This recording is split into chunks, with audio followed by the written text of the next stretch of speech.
이와 같이 너희 중에 누구든지 자기의 모든 소유를 버리지 아니하면 능히 내 제자가 되지 못하리라.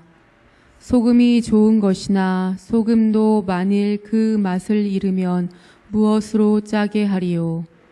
땅에도 거름에도 쓸데없어 내 버리느니라. 들을 귀가 있는 자는 들을지어다 하시니라. 아멘. 누가복음 14장 33절로부터 35절의 말씀을 가지고 예수 그리스도께서 예루살렘 여행을 마치신 직후로부터 수많은 무리들이 예수님을 따릅니다. 여기에서 말하는 수많은 무리는 그리스도인이 아닙니다. 그저 수많은 무리, 군중일 뿐이라는 것입니다. 오늘날 21세기의 기독교라 일컫는 이 교회 공동체 가운데에 하나님이 원하시는 그리스도인들이 있는 것이 아니라 그저 하나의 무리를 지은 때만이 있다라는 것입니다. 말 못하는 우상에게로 끌려다니는 고린도전서 12장 1절부터 3절에 기록하고 있는 바와 같은 그 죄의 족속들이, 그 무리들이 따라다닌다라는 것입니다. 그들을 두고 예수님께서 각기의 비유로 들어 말씀하시며 가장 먼저 직후에 예수님의 제자가 되기 위한, 예수님의 제자가 되는 길에 대한 그 자격 요건에 대해서 언급하십니다. 이 예수님께서 언급하시는 바, 오늘날 우리의 잣대로, 우리의 개성대로 성경을 재해석해서 이 강대상에 하나님이 원하시는 주의 종과 청지기가 또한 제자가 서는 자리가 아닌 말쟁이와 삐에로가 서는 것이 아니라 어린 광대가 서는 것이 아니라 하나님의 말씀이 선포되는 자리가 되기 위한 자격, 또한 이 땅에 살아가는 자들이 맛을 잃은 소금이 되지 아니하고 그 필요와 그 목적을 분명히 두지 아니하는 그 빛의 삶이 아닌 분명한 목적과 분명한 필요에 의한 소금과 빛의 역할을 감당하는 자들이 되기 위한 자격 요건, 우리가 오늘날 비로소 이 하나님의 말씀을 통하여 분명히 깨닫는 이 시간 되기를 간절히 소망합니다. 오늘 말씀 가지고 자격이라는 말씀, 그 주제를 가지고 우리가 나눌 터인데요, 그리스도인의 자격입니다. 제자가 되는 길, 예수님의 그리스도인의 삶, 예수님이 살아가셨던 그 공생애의 삶, 그 종의 형체의 삶, 어떻게 살아갈 수 있냐라는 것입니다.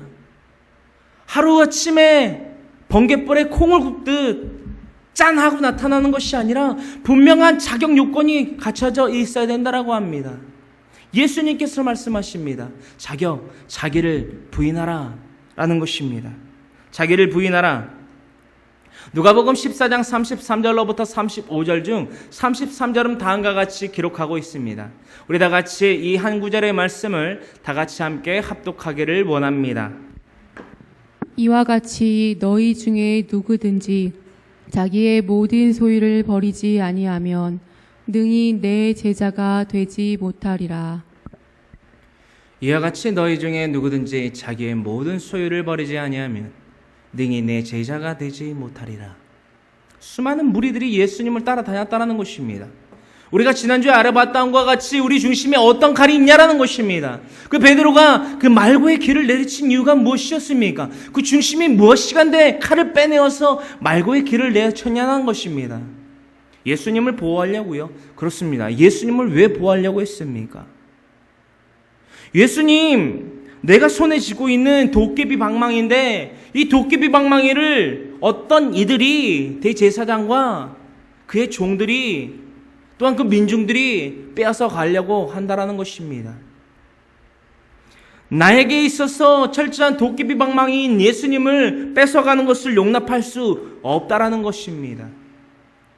그것은 하나님의 생각과 하나님의 뜻과 하나님의 섭리가 아닌 것입니다. 다시 말해 하나님의 뜻에 위배되는 행위였다라는 것입니다. 왜냐? 그 중심이 달랐기 때문입니다. 오늘날 이 자리에 이 필요한 교회 또한 이 땅에 발을 딛고 있는 사람들이 주일이라 일컫는 오늘 주일, 예배의 날인 오늘 왜 교회라는 건물 가운데에 나오셨습니까? 왜 나아가십니까? 그 이유와 목적을 분명히 알아야만 할 것입니다. 바로 제자가 되는 길, 그 제자가 되는 길을 깨닫기 위함이며 깨닫고 깨달았음에 하나님 앞에 나아간다는 것입니다. 33절에는 다음과 같이 이루고 있지요. 이와 같이 너희 중에 누구든지 수많은 무리는 있는데 예수님의 제자가 없다라는 것입니다. 수많은 종교 생활을 하는 자들은 있는데 예수님을 믿는 그리스도인들, 예수님을 믿고 따르는 그리스도인들, 날마다 자기를 부인하고 날마다 자기 십자가를 지고 예수님을 따르는 종의 형체를 가진 그리스도인들은 없다라는 것입니다. 의인은 없나니 하나도 없도다. 왜냐? 우리의 생각이 하나님의 그 말씀보다 더욱더 위에 놓고 있기 때문이라는 것입니다. 말 못하는 우상에게로 끌려다니는 삶, 죄의 멍에를 짐진 삶, 그 삶으로부터 먼저 우리는 출애굽해야 된다는 것입니다. 너희 중에 누구든지 자기의 모든 소유를 버리지 아니하면 능히 내 제자가 되지 못하리라. 자기 부인, 내 생명은 내 것입니다. 내 생명은 내 것이라는 것입니다. 그런데 이 생명마저도 버리라는 것입니다. 이 통장의 잔고, 내가 땀 흘려서 내가 번 나의 소유입니다. 근데 그것도 버리라는 것입니다. 나의 자녀, 내가 배 아파서 낳습니다. 8개월, 9개월 아파서 낳습니다. 그 자녀마저도 버리라는 것입니다. 누구 얘기입니까? 아브라함입니다. 100세의 아브라함이 이삭을 낳습니다. 이삭을 바치라고 합니다. 망설이지 않습니다. 왜냐? 나의 소유가 아니기 때문에. 왜냐? 100세가 될 때에 난 이삭, 다시 말해 이미 태중이 끊긴 자신의 아내 사라로부터 잉태할 수 없는 생명을 잉태하게 된 이유와 근거와 목적이 무엇입니까? 이것은 하나님의 것이라는 것입니다. 왜냐? 인간의 능력으로는, 그 유한한 능력으로는 이삭을 잉태할 수 없다라는 것입니다. 그런데 잉태하게 하셨다라는 것은 무엇입니까? 이 소유권이 누구에게 있다라는 것입니까? 하나님에게 있다라는 것입니다. 바치라. 네, 내 소유 아니니 바치겠습니다. 번제로 바치라. 네, 번제가 아닌 그 무엇이랄지라도 바치겠습니다. 하나님이 기뻐하시며 하나님의 소유를 인정하는 것이므로. 예수님은 신약에 와서 그 아브라함의 그 믿음의 행함을 다음과 같이 말씀을 하셨다라는 것입니다. 내 제자가 되기 위한 요건, 그리스도인이 되기 위한 요건, 모든 소유를 버리라. 즉 자기를 부인하라. 더불어 나아가서 누가복음 14장 26절에는 다음과 같이 이루고 있지요. 물은 내게 오는 자가 자기 부모와 처자와 형제와 자매와 더욱이 자기 목숨까지 미워하지 아니하면 능히 내 제자가 되지 못하고. 할렐루야. 할렐루야. 누가복음 14장 26절에 예수님이 말씀하고 계신 바 오해하면 안 됩니다. 신천지와 각기 이단들이 이 말씀들을 악용을 하는데요. 그 신천지라는 그룹 안으로 들이기 위해서 이들이 이런 말씀에 왜곡을 시킵니다. 악용을 하지요.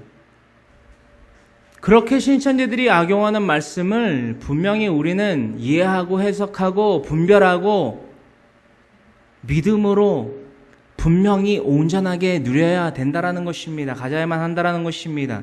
이 말씀 우리가 날마다 풀고 있습니다. 자기 부모, 처자, 형제, 자매, 더욱이 자기 목숨까지 미워하는 것은 무엇이냐? 이것들이 우상이 되면 안 된다라는 것입니다. 다시 해석하여서 이것이 우상이 되지 말아야 된다라고 하는데 이 우상은 무엇이냐? 간단하고 명료합니다. 무엇이냐? 하나님보다 이것들을 더욱더 사랑하는 것.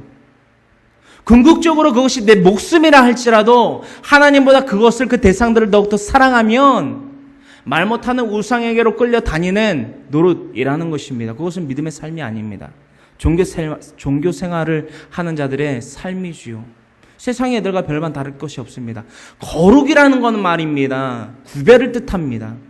세상과 구별입니다. 세상과의 단절이 아니고 세상과의 단절이 아닌 구별은 다릅니다. 무엇이냐? 말 못하는 우상에게로 날마다 끌려다니는 삶이 잔존되어 있어서는 안 된다라는 것입니다. 물질이요, 통장의 잔고요, 장막이요, 노동이요. 누가 하게 하셨습니까? 누가 그 힘줄에 힘을 더하셨습니까? 아니요. 근본적으로 이 땅에 태어나게 하신 이가 누구냐라는 것입니다.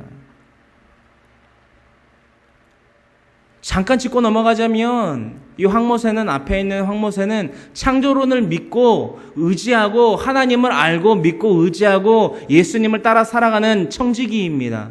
그 전에 앞서 이 땅에 지어진 사람이라는 것입니다. 그래서 성경만 공부하는 것이 아니라 진화론 또한 공부합니다. 공부를 했었고 꾸준히 하고 있습니다. 그 진화론이라는 것을 잠깐 짚고 넘어가고자 합니다.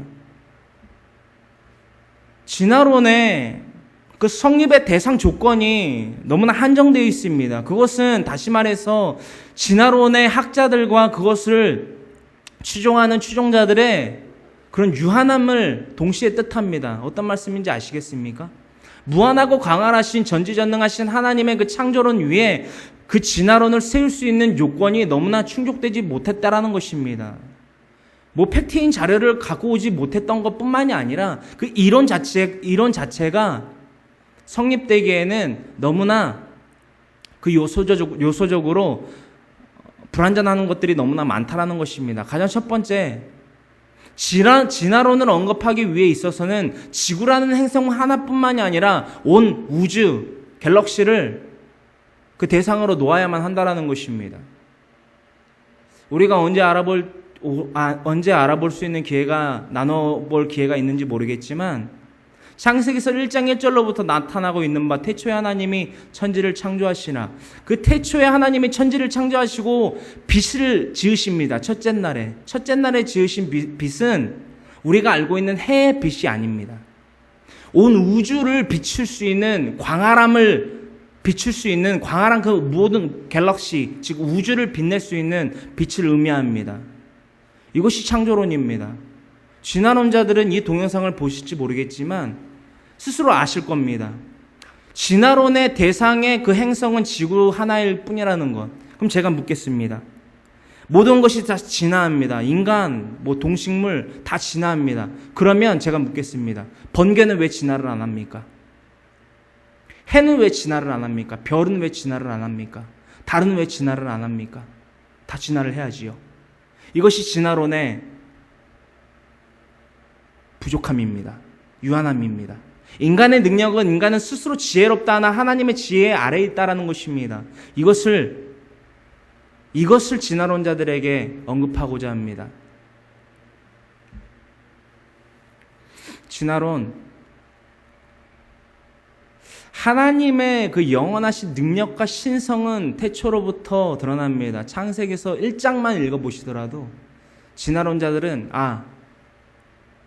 나의 이론은 나의 개성에, 나의 입맛에 맞춰진 가설 혹은 파기될 이론에 불과하구나 라는 것을 인정할 수밖에 없을 것입니다. 본론으로 넘어와서 능인의 제자가 되기 위한 필수 조건 중 하나, 자기를 부인하라는 것입니다. 목숨마저 부인하라는 것입니다. 누가복음 9장 24절에서는 다음과 같이 마치 그 진화론자들의 그런 우격다짐, 즉 파기될 이론을 주장하는 바와 같은 우리 인간의 유한한 그 능력을 언급하십니다. 자, 생명인데요. 즉 목숨에 대해서 이 언급을 하십니다. 누구든지 제 목숨을 구원하고자 하면 잃을 것이요, 목숨마저도 미워해야 된다라고 합니다. 어떤 조건을 갖추기 위해선, 어떤 목표를 두기 위해선, 제자가 되기 위한 조건에서는 가장 먼저 자기를 부인해야 되는데 가장 궁극적으로 자기의 목숨마저도 미워해야 된다. 24절, 누가복음 9장 24절에는 다음과 같이 언급하고 계신 바, 누구든지 제 목숨을 구원하고자 하면 잃을 것이요. 이것이 무슨 말이냐? 우리 스스로뿐만이 아니라 이 땅에 발을 딛고 있는 모든 하나님의 능력, 즉 영원하신 능력과 신성으로 말미암아 창세기서 2장 7절로부터 지음받은 인간이 인간의 목숨을 구원할 수 있습니까? 없습니까? 없습니다. 인간은 인간입니다. 신이 아닙니다. 신 가운데에서도 하나님 한 분 이외에는 생명을, 즉 영생을 더하실 이가 없다라는 것입니다. 내 목숨 네가 구원할 수 있느냐? 이것을 말씀하시는 것입니다. 누구든지 나를 위하여 제 목숨을 잃으면 구원하리라. 그러나 누구든지 나를 위하여 제 목숨을 잃으면 구원하리라. 할렐루야. 할렐루야. 이게 어떤 말씀인지 아시겠습니까?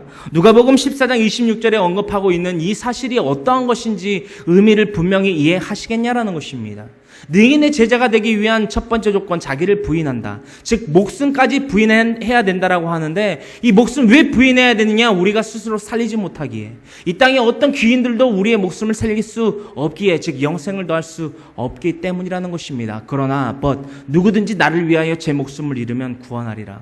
내가 너희에게 목숨을 더한 이다. 창조주 하나님이다. 너희에게 목숨을 더하고 잃어버린 너의 그 영생을 다시금 소생시킬 수 있는 생기를 공급하기 위하여 너희의 주로 이 땅에 온 나 예수 그리스도 너희의 주. 누구든지 나를 위하여 제 목숨을 잃으면 구원하리라. 예수님이 말입니다. 이 말씀을 하셨어요. 24절의 말씀을 잘 해석을 해야 됩니다. 누구든지 나를 위하여 제 목숨을 잃으면 구원하리라. 예수님의 신성이 나타나 있는 겁니다. 신성이 말입니다. 인성이 아니라 인성을 갖고 계신 예수님께서 동시에 신성을 나타낸 것입니다. 사복음서 가운데에 요한복음에서만 신성을 드러낸다라고 하는데요. 그것은 해석하기 나름입니다. 누가복음 9장 24절 하반절에 나와 있지 않습니까? 목숨에 대해서 언급하실 이가 누구입니까? 인간입니까? 인간은 사람의 목숨을 놓고 얘기를 못합니다. 모르겠습니다. 너를 죽일 거야 라는 말은 할 수 있죠. 난 너를 죽일 수 있어 라고 말할 수 있죠. 난 너를 살릴 수 있어, 너를 구원할 수 있어 라고 할 수 있는 말은, 그 언급을 하는 사람은 두 가지 중 하나입니다. 정신 이상자이거나 거짓말하는 사람이거나. 예수님은 신실하신 진실하신 하나님은, 즉 예수 그리스도는 이 말씀을 하셨다라는 것입니다. 누구든지 나를 위하여 제 목숨을 잃으면 구원하리라. 할렐루야.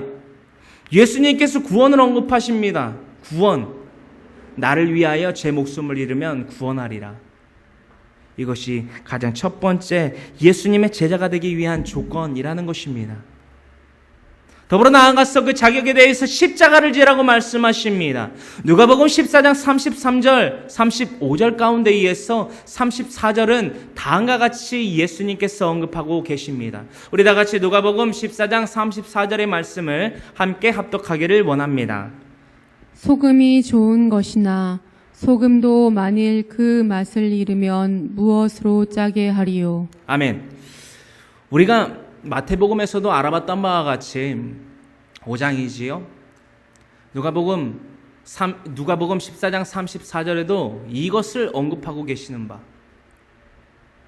소금이 좋은 것이나 산상수훈 가운데에서 읽으셨던 그 소금과 빛의 비유 가운데에 소금에 대해서 다시 언급하십니다. 소금이 좋은 것이나 소금도 만일 그 맛을 잃으면 무엇으로 짜게 하리요? 생명말입니다. 생명말입니다. 영생말입니다. 그 영생을 얻을 수 있는 복음의 메시지, 요한복음 3장 16절, 날마다 우리가 머리로는 아나 마음으로 믿지를 못하는, 해석하지 못하는, 이해하지 못하는, 그래서 행하지 못하는 그 영생의 기회, 그 복음의 메시지의 핵심, 복음, 영생, 생명, 구원, 그것들이 좋은 것이나 그것들이 만일 그 맛을 잃으면 무엇으로 짜게 하리요? 복음이 말입니다. 영생의 기회가 우리에게 주어졌습니다. 1차적으로 우리에게 주어졌습니다. 예수 그리스도를 통하여 우리에게 주어졌습니다. 그것이 소금입니다. 그런데 그 소금을 전하지 않습니다. 행할 것을 행하지 않는다라는 것입니다. 복음의 메시지를 전하지 않는다라는 것입니다. 전도하지 않고요, 알리지 않고요, 예수 그리스도를 부끄러워한다라는 것입니다. 예수님께서 말입니다. 말씀하셨습니다. 나와 내 말을 부끄러워하는 자는 훗날 천사들과 함께 올 때에, 즉 데살로니가 전서 4장 16절에 그때에 오실 때에, 천사의 호령하는 나팔소리와 함께 올 이때에, 이 땅에 재림하여 오실 그때에 나도 너희를 부끄러워하리라. 우리가 예수님 부끄러워서, 알지 못해서, 전하지 않고 외치지 않고 그 말을 실천하지 않는다면 맛을 잃은 소금에 불과한다라는 것입니다. 할렐루야.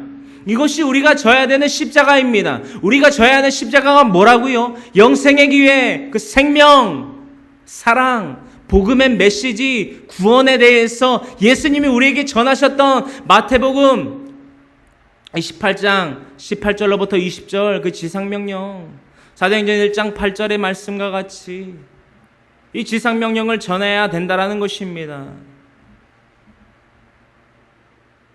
예수께서 나와 말씀하여 이르시되 하늘과 땅의 모든 권세를 내게 주셨으니 그러므로 너희는 가서 모든 민족을 제자로 삼아 아버지와 아들과 성령의 이름으로 세를 베풀고 내가 너희에게 분부한 모든 것을 가르쳐 지키게 하라. 볼지어다 내가 세상 끝날까지 너희와 항상 함께 있으리라 하시니라. 아멘. 아멘. 이 지상명령을 전해야 된다는 것입니다. 이 지상명령 안전하면 말입니다. 소금이 맛을 잃어 밖에 나아가 사람들에게 밟힐 뿐이라는 것입니다. 그것이 무엇에게 유익입니까? 밭에 거름이 될 수 있습니까? 소금이 말입니다. 우리가 거름을 소금으로 주는 경우를 보셨습니까? 못 봤습니다. 아니면 흙과 같이 길거리에 뿌릴 수 있을 거라 생각하십니까? 태양볕에 녹아 땅에 스며들 뿐입니다.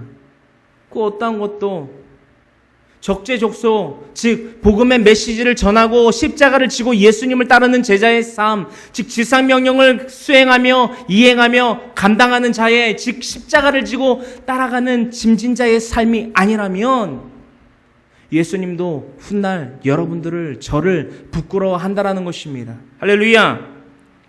이것이 지상명령입니다. 마태복음 5장 13절에 있는 이 말씀, 소금의 비유이지요. 너희는 세상의 소금이라는 것입니다. 이 세상에 나아가 소금 변화시키고 소금 정화시키고 소금 그것들을 썩어 죽어가는 그 물들을 정화시키라는 것입니다. 맛을 잃어버려서 생기를 잃어버려서 마른 뼈가 되어버린 그 생명들을, 죽어가는 그 생명들을 살리라는 것입니다.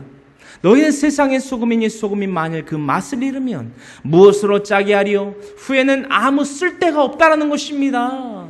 맛을 소금이 잃어버리면 무엇에 넣겠습니까? 김장할 때 짜지 아니하는 소금으로 배추를 절여 보십시오. 어떻게 됩니까? 배추가? 김치가 되겠습니까? 그것은 그저 물에 젖은 배추일 뿐입니다. 물에 젖은 배추와 김치는 다릅니다. 김치를 만들어야 된다는 것입니다. 김치를 만들기 위해서는 맛을 잃지 아니하는 소금으로는 김치를 담글 수 있다 없다? 없다라는 것입니다. 결코 없습니다. 마찬가지입니다. 이 땅에 나아가 지상명령을 수행하며 감당하여야 되는 우리가, 감당함으로 말미암아 마른 뼈들에게 생기를 공급해야 되는 우리가 생기를 공급하지 않고 그저 우리는 소금이다, 우리는 소금이니 영원히 변하지 아니할 것이다, 그 착각입니다. 소금이 맛을 내야 되는데 그 맛을 잃어버리면 그 무엇도 짜게 할 수 없습니다. 후에는 아무 쓸데가 없다라는 것입니다. 다만 밖에 버려져 사람에게 밟힐 뿐이니라. 그 더 이상 어떠한 존재의 가치도 없습니다. 다만 밖에 버려져 사람에게 밟힐 뿐이니라. 그저 저 13절 하반절에 기록되어 있는 저 말씀뿐이라면 얼마나 다행이겠습니까? 얼마나 다행이겠습니까? 다만 밖에 버려져 사람에게 밟힐 뿐이라. 맛을 잃는다는 건 말입니다. 그 지상명령을 수행하지 아니하며 전하지 아니하는 것도 있지만 그 지상명령을 깨닫지 못하는 자들인 것도 있다라는 것입니다. 맛을 왜 잃습니까? 소금은 그저 소금일 뿐인데. 김치를 안 담근다고 그것이 소금이 아닙니까? 소금입니다. 근데 그 맛을 잃어버린다는 겁니다. 왜 있습니까? 모르니까. 자신이 소금인지도 모르고 소금이 어떠한 속성을 가진지도 모르기 때문입니다. 그래서 우리가 말씀을 가까이 하고 있는 것입니다. 필요한 교회 성도들 말입니다. 지금 3분의 1을 성경 통독을 마치고 있습니다. 그저 어영부영 성경 읽는 거 아니고요. 연구하면서 읽고 있습니다. 이것은 무슨 낱말 맞추기나 점수 따기가 아닙니다. 놀이가 아닙니다. 하나님에 대해서 아는 것입니다. 하나님에 대해서 아는 것. 진리에 대한 연구입니다. 다만 밖에 버려져 사람에게 밟힐 뿐인 맛을 잃은 소금이 되지 아니하기를 간절히 소망합니다. 세 번째, 예수님의 제자가 되는 길, 그 자격. 세 번째, 잊지 말고 기억하라라는 것입니다. 누가복음 14장 33절로부터 35절. 그 가운데 35절은 오늘날 본문 말씀 마지막 구절에는 다음과 같이 기록되어 있습니다. 우리 함께 다 같이 합독하기를 원합니다. 땅에도 걸음에도 쓸데없어 내 버리느니라. 들을 귀가 있는 자는 들을지어다 하시니라. 아멘. 그 어떠한 길가에도 길목에도 심지어는 어떠한 땅에 밭에 일구어질 그 곡식을 위한 걸음에도 쓸데가 없다라는 것입니다. 어디다가 씁니까? 어디다가 씁니까? 지상명령을 알지도 못하고 지상명령이 뭔지도 모르고 예수님의 복음의 메시지의 핵심도 뭔지 모르고 그저 날마다 요한복음 3장 16절만 달달달달 외우고 2009절 3009절 말씀의 구절들만 외우면 뭐합니까? 내 마음에 믿어지지가 않는데, 깨달아지지가 않는데, 깨달아지지 못하고 믿어지지 못하면 행하지 못한다라는 것입니다. 주여 주여 하는 자마다 천국에 들어간다 못 간다? 못 간다라는 것입니다. 다만 하늘에 있는 내 아버지 뜻대로 하는 자라야 들어가리라. 예수님께서 말씀하셨고요. 항모세의 말 아닙니다. 저는 사람입니다. 사람의 말 안 합니다. 왜냐고요? 유한하기 때문에. 언젠가 썩어 없어질 사람, 그리고 그가 하는 모든 말이 무엇이 유익하겠습니까? 오늘날 이 강당 가운데에 수많은 철학가들이 서 있습니다. 누구는 그만큼 말 못해서 안 합니까? 썩어 없어져 버릴 것이기 때문에 안 하는 것입니다. 오늘날 강당에 십자가가 없습니다. 이 십자가는 물건을 말씀을 드리는 것이 아닙니다. 예수 그리스도 대속의 은혜가 없어졌다라는 것입니다. 부활 생명에 대한 거론들이 일어나지 않고 있다는 것입니다. 성경은 우리에게 또한 우리 주의 종들에게 하나님의 성도인 하나님의 백성 그리스도인들에게 이 성경을 가지고 낱말 맞추기를 하라고 이 성경을 더한 것이 아닙니다. 철학가가 되라고 말쟁이가 되라고 이 성경 66권을 더한 것이 아니라는 것입니다. 답게 뭐면 뭐답게 거룩히 구별된 자로서 하나님의 자녀로서 그리스도인으로서 이 땅에서 소금과 빛의 역할을 감당하라.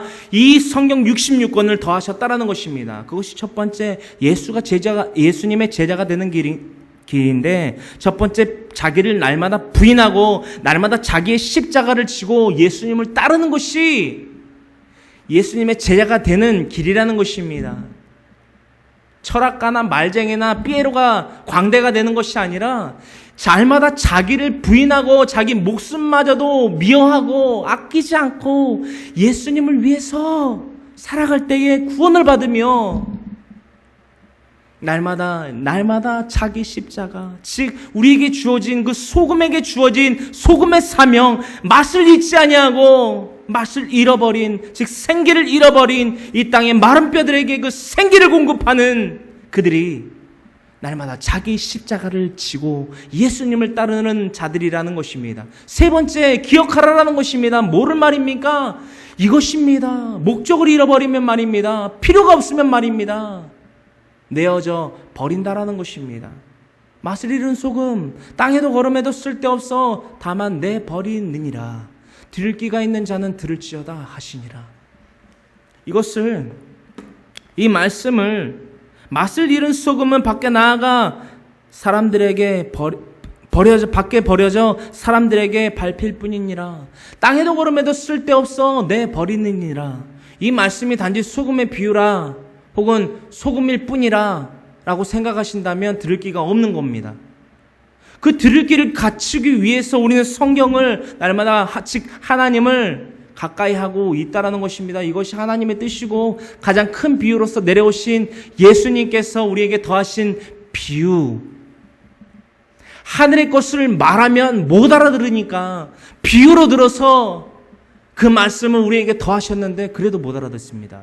왜냐? 그 중심에 예수님이라는 대상이 도깨비 방망이로 여겨지고만 있기 때문입니다.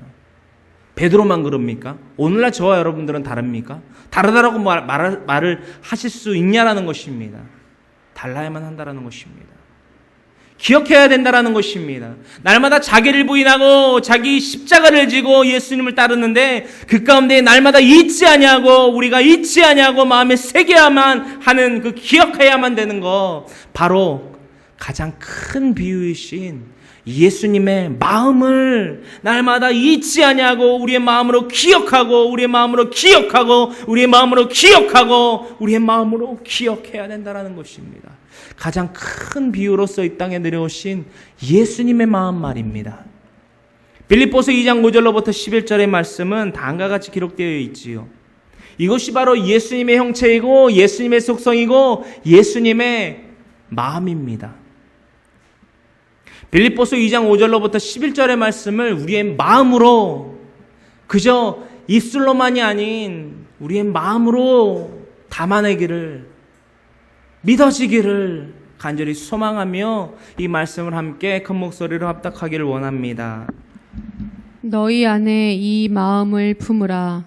곧 그리스도 예수의 마음이니 그는 근본 하나님의 본체시나 하나님과 동등됨을 취할 것으로 여기지 아니하시고 오히려 자기를 비워 종의 형체를 가지사 사람들과 같이 되셨고 사람의 모양으로 나타나사 자기를 낮추시고 죽기까지 복종하셨으니 곧 십자가에 죽으심이라.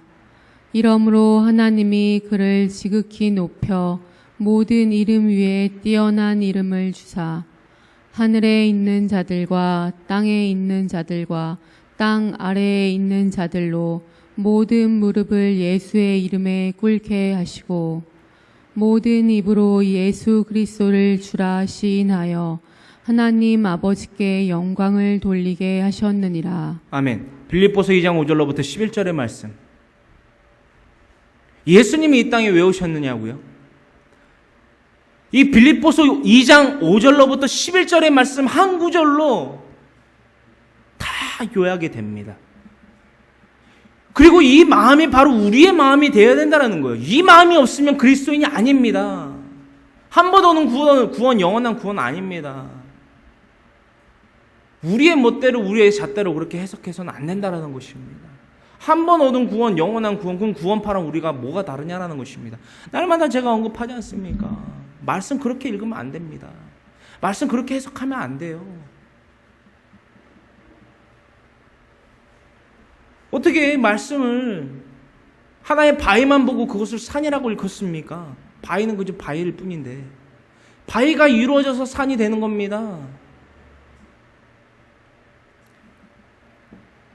이 컵에 지금 제가 다 마셨는데요, 이 컵에 물을 한 잔 받아놓고 이것을 바다라 하면 됩니까? 말이 됩니까? 그저 이건 물입니다. 이건 바다가 아니에요.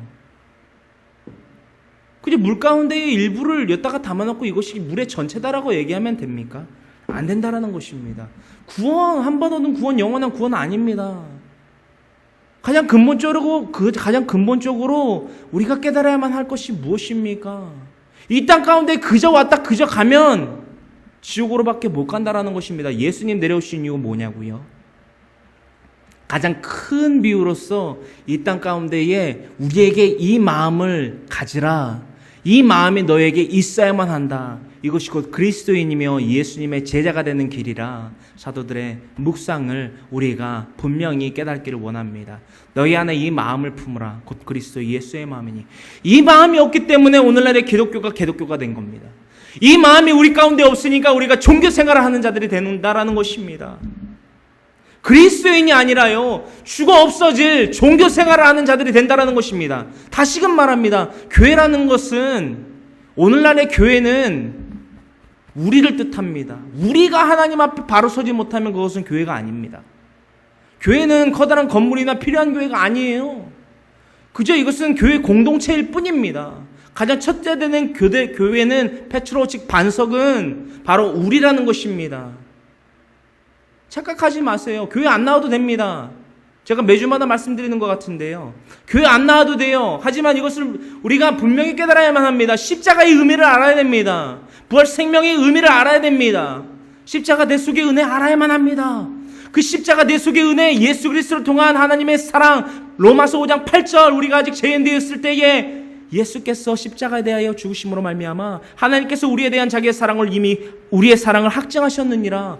이 의미가요, 얼마나 큰 의미냐면요, 우리가 영원히 죽을 수밖에 없는 존재가요, 영원히 살 존재로 기회를 얻었다라는 것입니다. 영생의 기회를 얻게 하셨다라는 거예요. 예수님이 말이에요, 그 기회를 더하셨다라는 겁니다. 그런데 그 의미를 두고 단지 이 교회에 나와서 2시간, 3시간, 일요일이라는 그 주일날 나와서 2시간, 3시간 앉아있다 갔다라고 해서 그 십자가 의미에 대한 의미를 깨닫고 그것에 대한 감사와 기쁨을, 영광을 돌리고 있다라고 착각하고 있다라는 것입니다. 그럴 거면 교회 나오지 말라는 것이에요. 그리고 그 십자가 내 속의 의미와 은혜와 그 기쁨과 감사를 온전히 깨닫는다면 가정에서 예배 드리세요. 교회 나올 필요 없습니다. 이 교회 나오는 이유는요, 단지 공동체의 삶을 살기 위함입니다. 우리가 가부와 객을 어떠한 것으로 돕겠습니까? 개인으로서 돕는 것이 유익하겠습니까? 공동체의 삶으로서 돕는 것이 유익하고 빠르겠습니까? 효과적이겠습니까? 후자이지요. 이것 때문에 우리 교회 공동체가 있는 것입니다. 이것이 교회 공동체가 존재하는 이유의 핵심이에요. 성찬이요, 세례요, 중요하지요. 그러나 비본질입니다. 가장 중요한 것은 십자가입니다. 예수님이에요. 예수님이 내 안에 없는데 어떻게 그게 그리스도인입니까? 이 마음을 품으라는 거예요. 이 마음이 없으면 그리스도인이 아니라는 것입니다. 예수님에 대해서 언급합니다. 예수님은 즉 그는 근본 그 태생이라고 그러지요. 우리가 태생이라고 말하지만 하나님은 신이기 때문에 그 정체, 그 속성은 하나님의 본체시다. 근본, 그 시작이, 그 출발이, 그 분명한 본래의 그 속성이 하나님의 본체시다.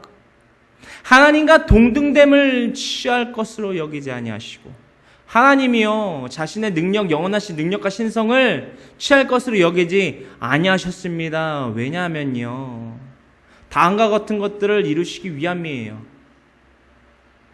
자, 빌립보서 2장 6절은 예수님께서 자신을 부인하신 겁니다. 부인 말입니다. 부인. 능력이 있으심에도 불구하고 무엇을 이루시기 위해서 자기를 부인한 겁니다. 오히려 자기를 비워 종의 형체를 가지사 사람들과 같이 되셨고, 자기를 비워 부인하여 오히려 자기를 부인하여 종의 형체를 가지사 사람들과 같이 되셨고, 우리는 유한한 능력을 가지고 마치 자신의 능력이 무한한 능력인 양 착각하며 살아갑니다. 사탄의 강교입니다. 속임이에요. 사탄은 이 지상 가운데에서 지음받은 모든 그 지상의 생명체 가운데에 가장 간교합니다. 가장 지혜롭습니다. 오히려 자기를 비워 종의 형체를 가지사 사람들과 같이 되셨고, 예수님이 이렇게 되셨는데, 즉 하나님이 육신의 몸을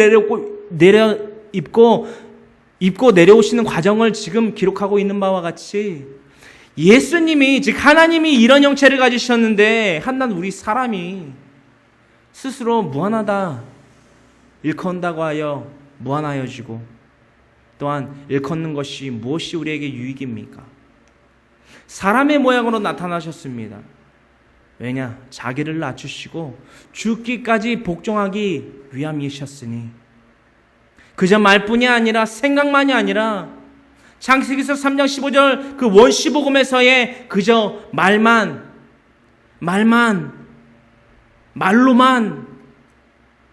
약속만 한 것이 아니라 그 약속을 지키기 위해서, 즉 십자가에 죽으시기 위해서 이 땅에 내려오셨다라는 것이에요. 이러므로 하나님의 그를 지극히 높여 모든 이름 위에 뛰어난 이름을 주사, 할렐루야, 종의 형체를 가지고 십자가에 달리신 예수님께서 영광의 모습, 부활 생명, 우리에게 더하셨습니다. 이러므로 하나님이 그를 지극히 높여 모든 이름 위에 뛰어난 이름을 주사. 할렐루야. 부활 생명입니다. 부활하시지 아니하면 그 신성이 어떻게 드러나겠습니까? 이러므로 하나님이 그를 지극히 높여 모든 이름 위에 뛰어난 이름을 주사.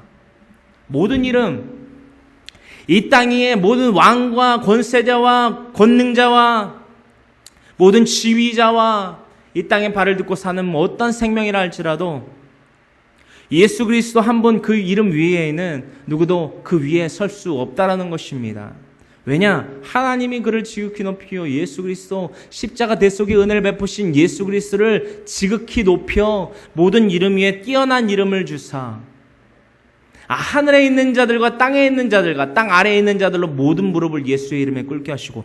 할렐루야. 이것이 우리가 품어야 될 예수 그리스도의 마음이고요. 우리가 날마다 자기를 부인하고 자기 십자가를 지고 예수님을 따랐을 때에 9절로부터 10절 이 말씀이 바로 우리의 현실이 된다는 것입니다. 이것을 깨닫지 못함으로 말미암아 날마다 자기를 부인하지 않고요. 날마다 자기 십자가를 부인한다라는 것입니다. 그것이 왜 내가 져야 되는 십자가인데.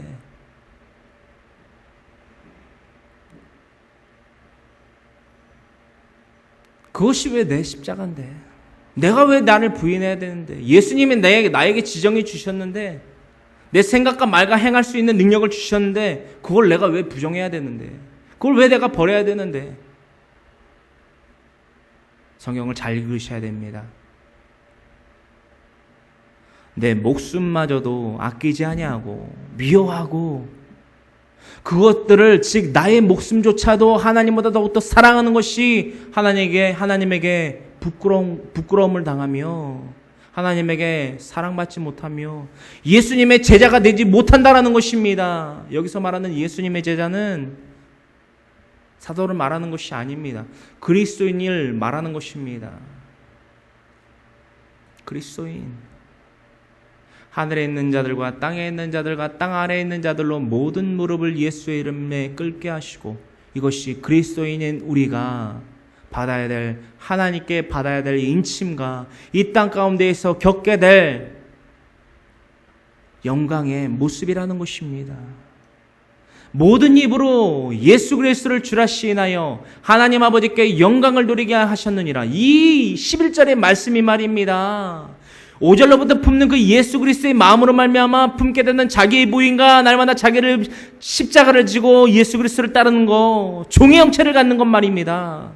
이 종의 형체가 갖는 것, 궁극적인 이유가 무엇입니까? 영생입니다. 영생인데요, 이 땅 가운데에서의 목적이 무엇이냐라는 것입니다. 예수님이 부활하심으로 말미암아 어떠한 사건을 이루어내셨냐라는 것입니다. 11절 인정할 수밖에 없다는 것입니다. 누구의 이름을? 하나님 아버지의 영광의 이름을 모든 입으로 예수 그리스도를 주라 시인하여 하나님 아버지께 영광을 돌리게 하셨느니라.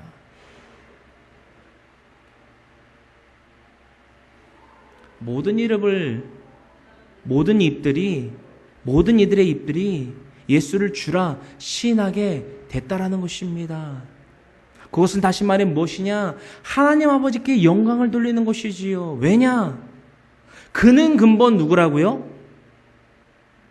그는 근본 하나님의 본체시나 예수 그리스도가 이 땅에 오시어 십자가의 대속의 은혜를 베푸시고 부활하심으로 말미암아 인간이 부활합니까? 인간이 부활해요? 안 합니다. 근데 인간인 줄 알았던 예수님이 부활을 하셨다라는 것입니다.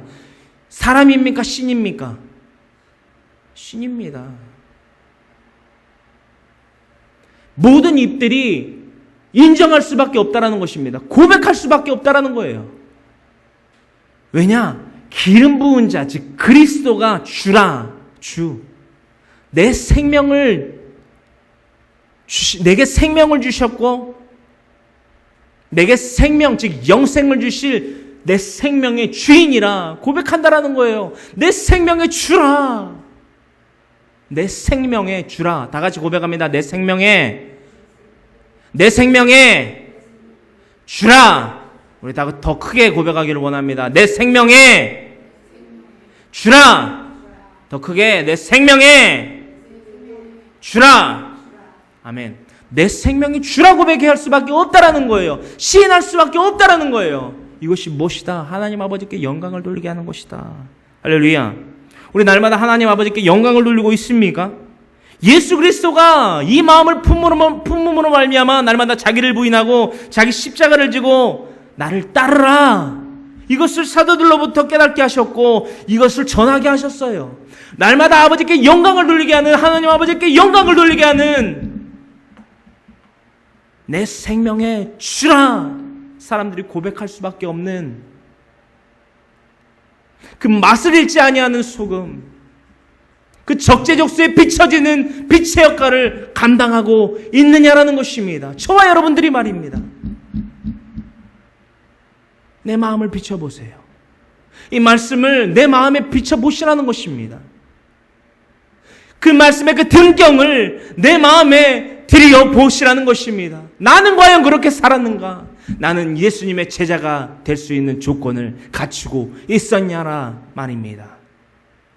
그 조건, 우리 양심에 비추어 봤을 때에, 그 말씀을 우리의 양심에 비추어 봤을 때에 그러지 못했다라면 이제라도 분명히 깨달아 맛을 잃지 아니한 소금으로, 또한 적재적소에 비춰지는 등경 위에 놓아지는 그 산의 그 동네에 놓여지는 모든 이들에게 빛이 되는 지상명령을 능히 수행하는 예수님의 제자가 되는 길, 그 조건을 갖추는 자들이 되기를 간절히 소망합니다. 간절히 소망합니다. 그러므로 말미암아 우리들의 목표는 무엇입니까? 자격 있으신 예수님을 닮는 것입니다.